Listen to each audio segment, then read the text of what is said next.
Hello friends, my name is Khan and once again welcome back to my YouTube channel Karim classes. दोस्तों, आज के इस video में हम चर्चा करेंगे क्लास 10th की पोएम जिसका नाम है द ट्रीज़। और इस पोएम को लिखा है, इस पोएम की कवित्री जो है उनका नाम है एड्रियान रिच। और दोस्तों, इस वीडियो को स्टार्ट करने से पहले मैं आपको बताना चाहूँगा कि इस पोएम में कवित्री ने बहुत ही शानदार इमेजिनेशन पावर का यूज़ किया है। और एक तरह से ये पोएम जो है वो सिंबॉलिक पोएम है, यानी ट्रीज़ प्रतीक के माध्यम से कवित्री कई तरह के मैसेज देना चाहती है। या यूँ कहिए कि हम इस पोएम को कई चीज़ों से रिलेट कर सकते हैं। वीडियो स्टार्ट करने से पहले एक छोटा सा ब्रीफली इंट्रोडक्शन मैं आपको देना चाहूँगा कि जिस तरीके से इस पोएम में कवित्री ने बताया है कि किस तरीके से पेड़, यानी जो इमेजिनेशन कवित्री ने की है, कवित्री ने इमेजिनेशन की है कि किस तरीके से जो पेड़ हैं वो घरों में कैद हैं और घरों से बाहर आने के लिए आतुर है, संघर्षरत है। और यकीनन आने वाले सुबह को या आने वाले समय में निश्चित रूप से वो अपने आप को आज़ाद कर पाएंगे और खुले जंगलों में जा पाएंगे। यानी जो खुले जंगल काफ़ी समय से खाली थे, वो जंगल फिर सुबह होते होते या आने वाले समय में पेड़ों से भर जाएंगे। तो इसी तरीके से इस पोएम को अगर हम वीमेन समाज की दबे कुचले वर्ग से या विशेषकर समाज की शोषित महिलाओं से भी हम इस पोएम को रिलेट कर सकते हैं। दोस्तों, मैं आपको बताना चाहूँगा कि जैसे पुराने ज़माने में महिलाएं जो थी काफ़ी शोषित थी, उनका काफ़ी शोषण किया जाता था, उन्हीं घरों की चार दीवारी में कैद करके रखा जाता था, सीमाएं बंधन होते थे उनके लिए। लेकिन अब वो महिलाएं जो हैं अपने हकों के लिए, अपने अधिकारों के लिए लड़ रही हैं और निश्चित रूप से आने वाले समय में वो अपने आप को आज़ाद कर पाएंगी और समाज में विकास के मार्ग पर अपने आप को अग्रसर कर पाएंगी। तो इस तरीके से इस पोएम से हम समाज की शोषित महिलाएं या यूँ कहिए कि समाज के किसी भी शोषित वर्ग को रिलेट कर सकते हैं। दोस्तों, एक बात और बताना चाहूँगा, वैसे अगर एग्जाम में कोई क्वेश्चन पूछा जाता है इस पोएम से रिलेटेड, तो वो उसके लिटरल मीनिंग पर बेस्ड होता है, यानी उसके शाब्दिक अर्थ पर ही, लिटरल मीनिंग पर ही बेस्ड होता है। तो मैं आपको रिकमेंड करना चाहूँगा कि हमें जो आज के इस वीडियो में हम जो चर्चा करेंगे, जो डिस्कस करेंगे, जो इसकी एक्सप्लेनेशन करेंगे, वो इसके लिटरल मीनिंग पर ही बेस्ड होगी। लेकिन आपकी जानकारी के लिए मैंने आपको ये बता दिया कि इस पोएम का हम कई चीज़ों से रिलेट कर सकते हैं, यानी समाज के किसी भी दबे कुचले वर्ग से, शोषित महिलाओं से, किसी से भी आप इस पोएम को रिलेट कर देख सकते हैं। तो कुल मिलाकर ये एक पोएम सिंबॉलिक पोएम है। तो सिंबोलिज्म लिटरेरी डिवाइस का भी इसमें यूज़ हुआ है और दूसरा इमेजरी लिटरेरी डिवाइस का भी इसके अंदर यूज़ हुआ है, क्योंकि कवित्री ने बहुत ही शानदार अंदाज में अपनी इमेजिनेशन जो पावर है, अपनी इमेजिनेटिव पावर है, उसको शो करने की कोशिश की है। अब चलिए करते हैं इसकी लाइन बाय लाइन एक्सप्लेनेशन और समझने की कोशिश करते हैं। तो चलिए बिना देरी के शुरू करते हैं आज की इस वीडियो को। जैसा कि इस पोएम का नाम है द ट्रीज़। अब इस पोएम में जैसे हम लिटिल मीनिंग की बात कर रहे हैं, can there be a forest without trees. Poetess जो इसमें बताया गया है कि क्या बिना पेड़ों के जंगल हो सकता है, जंगल की कल्पना की जा सकती है। Where are the trees in this poem and where do they go. अब ट्रीज़ कहाँ हैं इस पोम के अंदर, इस पोम में क्या बताया गया कि ट्रीज़ जो हैं वो फिलहाल कहाँ पर हैं और वो क्या करते हैं, कहाँ जाते हैं। तो इस क्वेश्चन का आंसर जो है इस पोएम में हम तलाश करने की कोशिश करेंगे और लिटिल मीनिंग के बारे में ही हम बात करेंगे, ठीक है। और क्या मैसेज देना चाहता है जो लिटरली कवित्री जो है इस पोएम के माध्यम से लिटरली क्या मैसेज देना चाहती है, वो हम जानने का प्रयास करेंगे। और इसके बाद में इस पोएम में जो लिटरेरी डिवाइसेज यूज़ हुई हैं उन्हें भी मैं आपको डिटेल में एक्सप्लेन करके बताऊँगा। तो वीडियो निश्चित रूप से आपके लिए काफ़ी इन्फॉर्मेटिव होने वाली है, यूज़फुल होने वाली है, हेल्पफुल होने वाली है।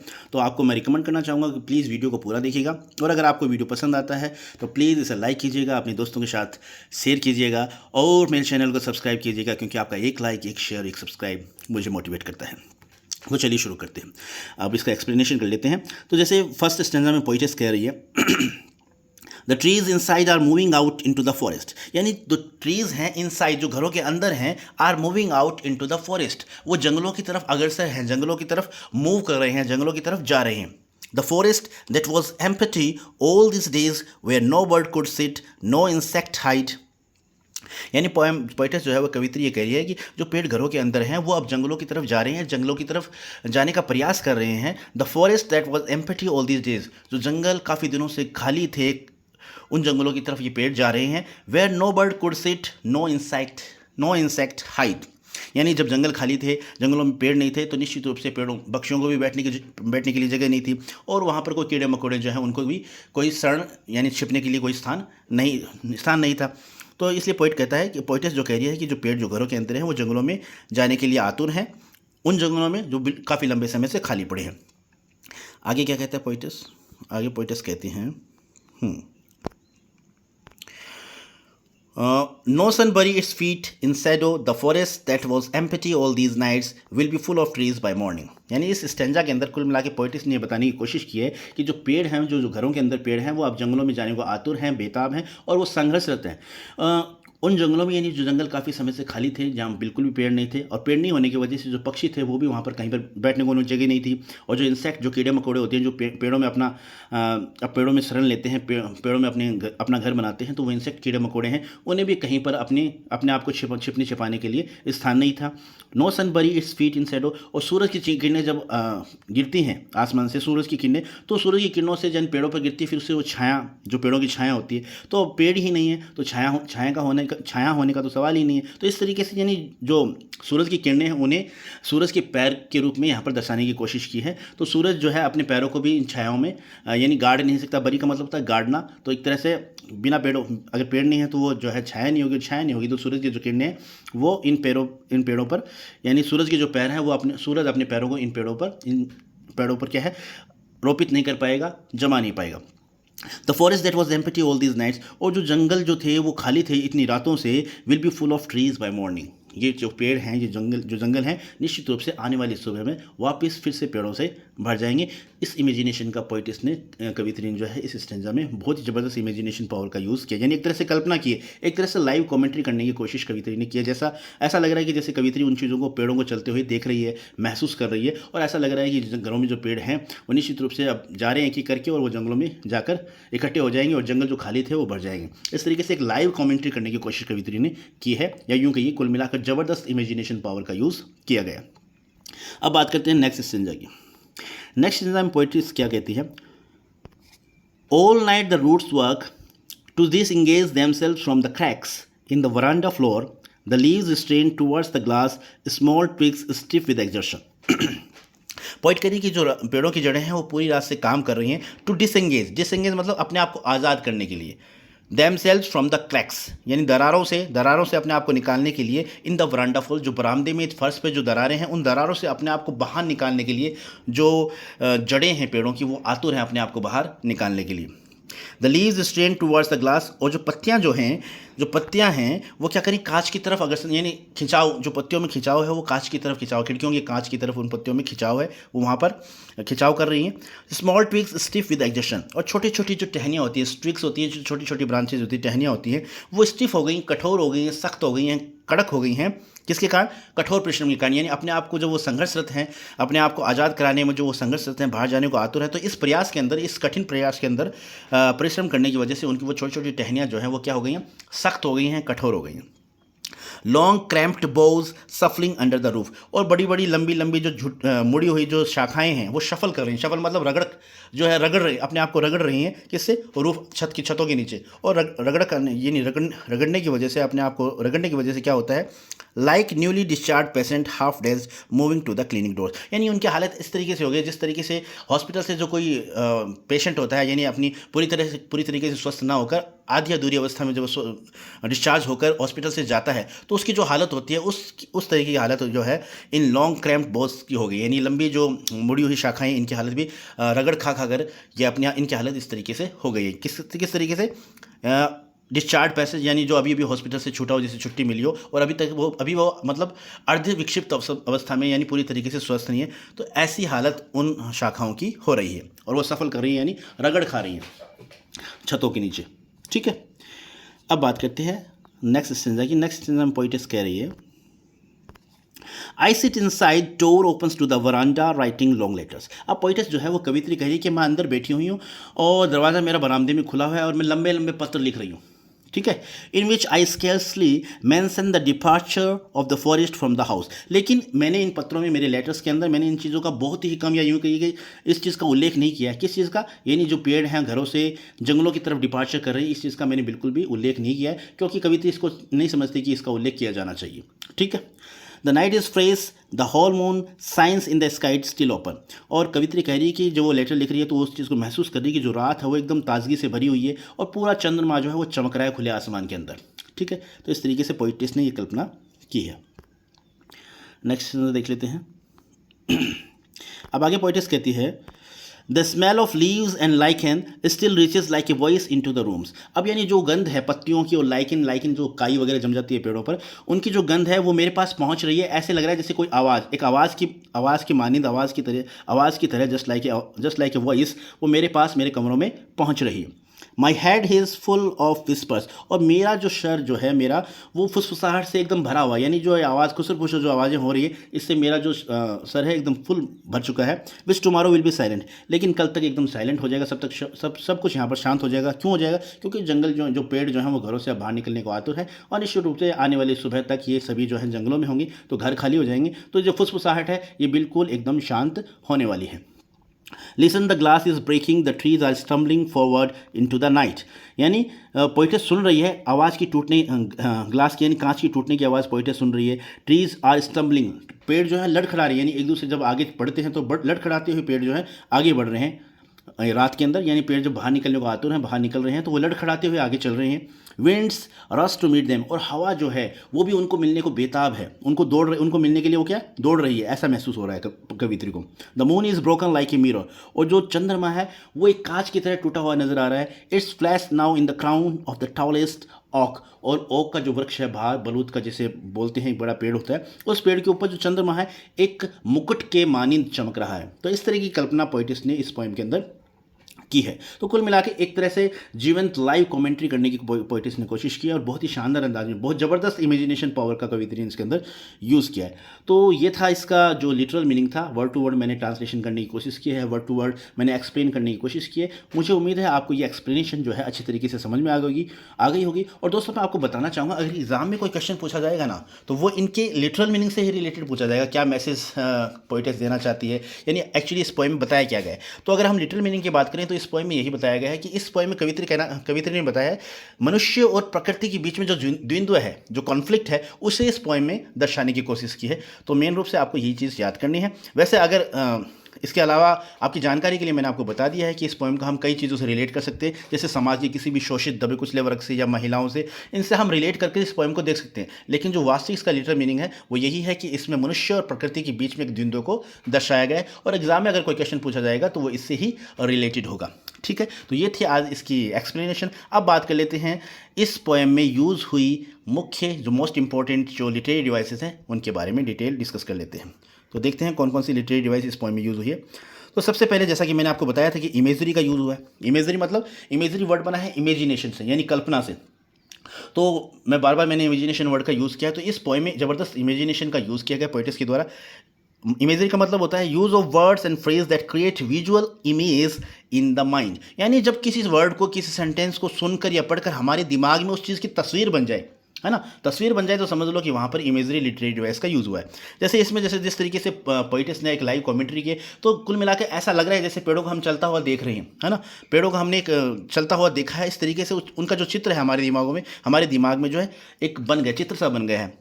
जैसे the forest that was empty all this days where no bird could sit like newly discharge patient half days moving to the clinic doors. तो इस तरीके से यानी इसमें जैसे यूज़ किया गया लाइक न्यूली डिस्चार्ज पेशेंट, तो अब हम वहाँ पहुँच पा रहे हैं जहाँ कभी हमको पहुँचाना चाहते हैं। एक तरह से हम जो है उस चीज़ को एक चित्र के माध्यम से देख पा रहे हैं। तो कुल मिला के इमेजरी का यूज़ इसी सेंस में किया जाता है, जब आप किसी वर्ड को या सेंटेंस को सुनकर अगर आप उस चीज़ की इमेजिनेशन कर पाएँ, उस चीज़ की तस्वीर आपके दिमाग में छप जाए, तो समझ लेना वहाँ पर इमेजरी लिटरेरी डिवाइस का यूज़ हुआ है। अब बात कर लेते हैं सिमिली।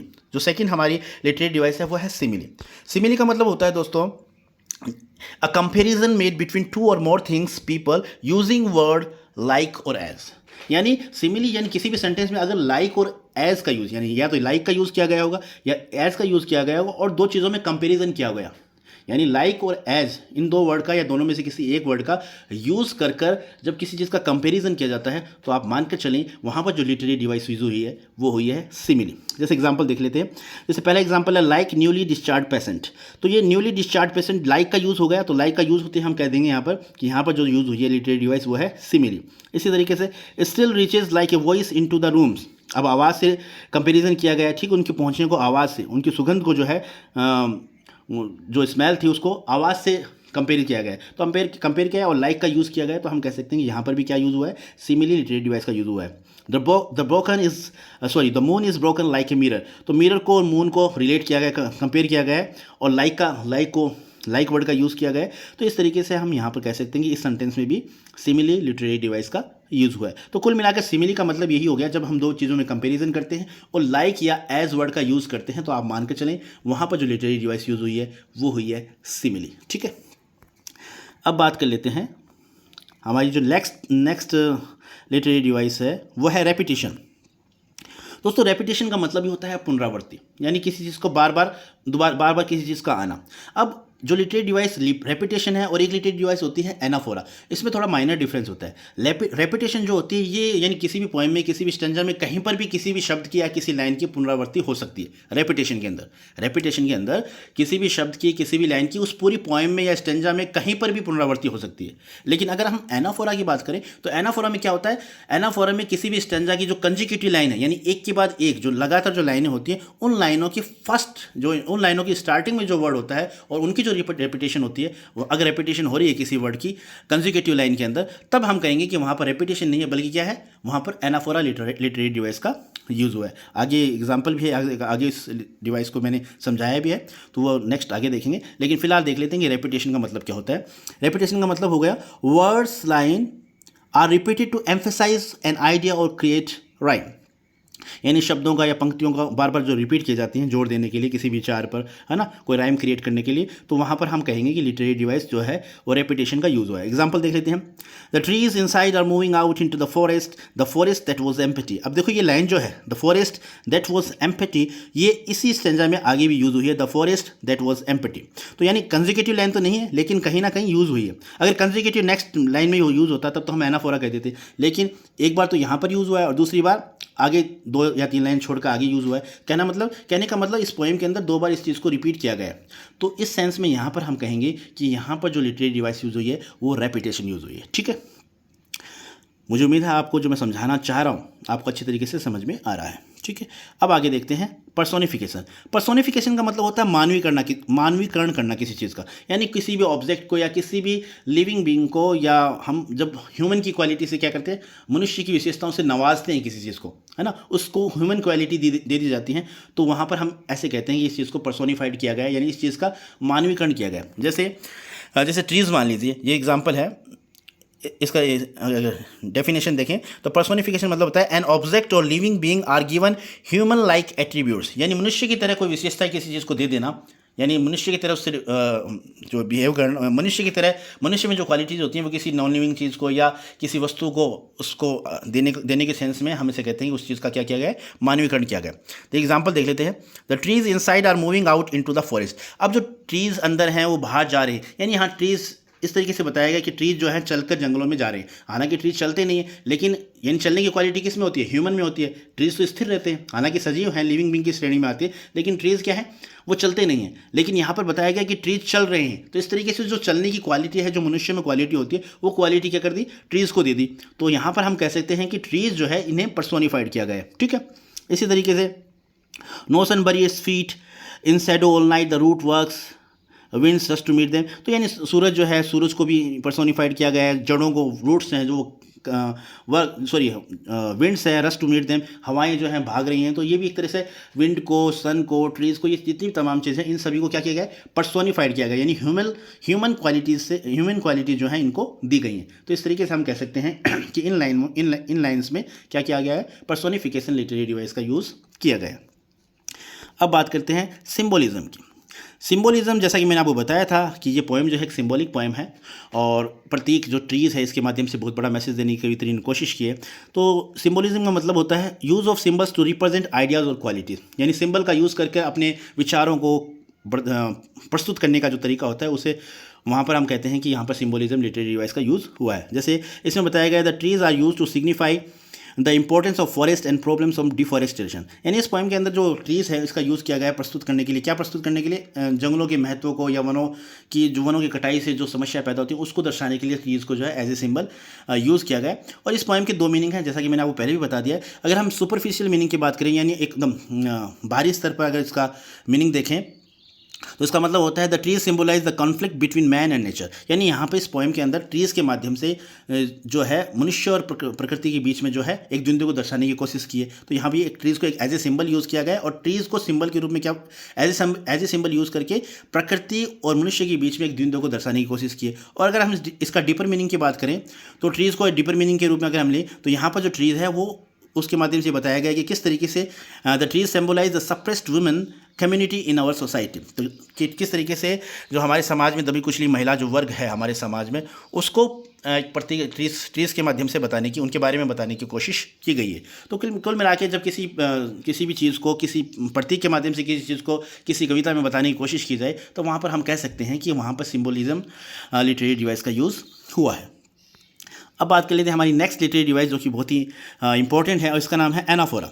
एनाफोरा और रेपिटेशन का अंतर मैंने आपको बता ही दिया है। रेपिटेशन में क्या होता है कि पुनरावर्ती वर्ड या लाइन की कहीं पर भी हो सकती है पोएम के अंदर, स्टेंजा में, लेकिन एनाफोरा में जो खास विशेषता होती है, एनाफोरा के अंदर जो वर्ड की जो पुनरावृत्ति होती है वो क्या होती है, कंसेक्यूटिव लाइन में होती है। ऐसा नहीं है कि एक यहाँ पर हो गया और दूसरा नेक्स्ट स्टेंजा में हुआ, ऐसा नहीं होता। उसमें कंसेक्यूटिव लाइन में ही वर्ड्स की पुनरावृत्ति होती है और वो भी स्टार्टिंग में होती है। जैसे एग्जांपल देख लेते हैं, जैसे इस एग्जांपल में दिया गया है, पहले डेफिनेशन देख लेते हैं। द फर्स्ट वर्ड इन 2 और मोर कंसेक्यूटिव लाइन्स इज रिपीटेड, यानी पहला शब्द बार बार रिपीट किया गया हो 2 या 2 से ज़्यादा अधिक लाइनों में, बार बार कंसेक्यूटिव लाइन यानी एक के बाद एक जो लाइन आती है उन लाइनों में अगर 2 या 2 से ज़्यादा शब्दों की पुनरावृत्ति हो रही है तो वहाँ पर हम मान के चलेंगे यहाँ पर जो लिटरेरी डिवाइस यूज़ हुई है वो एनाफोरा हुई है।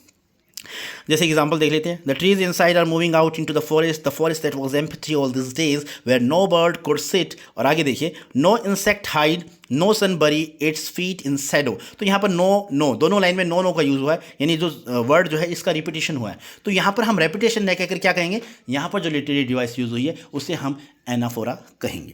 ठीक है, अब बात कर लेते हैं नेक्स्ट लिटरेरी डिवाइस की, और नेक्स्ट लिटरेरी डिवाइस हमारी है एलिट्रेशन। एलिट्रेशन का मतलब होता है दोस्तों, the beginning consonant sounds of 2 consecutive words are same, यानी इसमें भी क्या है कि जो बिगिनिंग जब किसी लाइन में जो 2 कंसेक्यूटिव वर्ड हैं यानी एक के बाद एक शब्द हैं, उन शब्दों की जो साउंड है वो सेम कॉन्सोनेंट साउंड हो, यानी वोवल साउंड नहीं, कॉन्सोनेंट साउंड होनी चाहिए। दोनों वर्ड की अगर सेम कॉन्सोनेंट साउंड है तो आप मानकर चलें कि वहाँ पर जो लिटरेरी डिवाइस यूज़ हुई है वो हुई है एलिट्रेशन। जैसे कि इस पोएम में कई जगह हुआ है, जैसे लॉन्ग लेटर्स, तो LONG लॉन्ग, एल का साउंड है ना, LETTER लेटर्स, तो ले का साउंड है, दोनों जगह कॉन्सोनेंट साउंड है, तो लॉन्ग लेटर्स, तो यहाँ पर हम कह सकते हैं कि एलिट्रेशन यूज़ हुआ है। इस तरीके से sky still, leaves and lichen, तो कुल मिलाकर दोनों वर्ड जो कंसेक्यूटिव वर्ड हैं एक के बाद एक वर्ड हैं, है ना, एक लाइन के अंदर, तो और सेम साउंड हो उनकी, तो अगर सेम साउंड है, सेम कॉन्सोनेंट साउंड है, तो आप कह सकते हैं कि यहाँ पर लिटरेरी डिवाइस एलिट्रेशन का यूज़ हुआ है। अब बात कर लेते हैं आज के इस वीडियो के लास्ट पॉइंट की, और वो है राइम स्कीम। राइम स्कीम की बात करें तो दोस्तों मैं आपको बताऊंगा, पहले तो राइमिंग स्कीम मतलब क्या होता है, the rhyming pattern created at the end of each line, यानी राइमिंग स्कीम हम किसी भी स्टेंजा की जब निकालते हैं तो कोई भी लाइन होती है, कोई भी स्टेंजा की जब लाइन है उसका लास्ट वर्ड जो है उसकी जो साउंड होती है उससे हम क्रिएट करते हैं किसी भी सेंटेंस की, किसी भी स्टेंजा की राइम स्कीम। तो इस पोएम के बारे में, जहाँ तक इस पोएम की बात है, तो इस पोएम के बारे में आपको बताना चाहूँगा, इस पोएम की कोई भी राइम स्कीम नहीं है, यानी एक तरह से ये मुक्त काव्य है। इस पोएम को आप फ्री वर्स कहेंगे। ठीक है, तो इस पोएम की कोई भी राइम स्कीम नहीं, क्योंकि जो कोई भी वर्ड जो है किसी भी तरीके से कोई तालमेल, कोई उनकी राइमिंग, किसी भी वर्ड की राइमिंग जो है नहीं हो रही है इस पोएम में, तो कुल मिलाकर आप इस पोएम को एक फ्री वर्स कह सकते हैं। तो ये था आज का वीडियो, और इस वीडियो को मैंने आपको बहुत ही आसान भाषा में समझाने की कोशिश की है। जितने भी लिटरेरी डिवाइस इस पोएम में यूज़ की हैं वो भी मैंने बहुत आसान शब्दों में आपको समझाने की कोशिश की है। रही बात इसकी लिटरल मीनिंग की और क्या मैसेज देना चाहती है पोएट्स, उस चीज़ को भी मैंने अच्छी तरीके से समझाने का प्रयास किया है। मुझे उम्मीद है ये वीडियो आपको अच्छी तरीके से समझ में आ गया होगा। दोस्तों, अगर ये वीडियो आपको पसंद आया तो प्लीज़ इसे लाइक कीजिएगा, अपने दोस्तों के साथ शेयर करिएगा, और मेरे चैनल को अगर आपने अभी तक सब्सक्राइब नहीं किया है तो प्लीज़ इसे सब्सक्राइब भी करिएगा, क्योंकि आपका एक लाइक, एक शेयर और एक सब्सक्राइब मुझे मोटिवेट करता है। जल्दी मुलाकात होगी एक नए वीडियो में, और इस वीडियो में और उस वीडियो में आपके लिए लेकर आऊँगा इस पोएम की समरी और इस पोएम से रिलेटेड मोस्ट इंपॉर्टेंट क्वेश्चन। तो till then, take care of yourself and keep watching, keep learning, keep smiling and keep growing, and once again thank you. Have a nice day.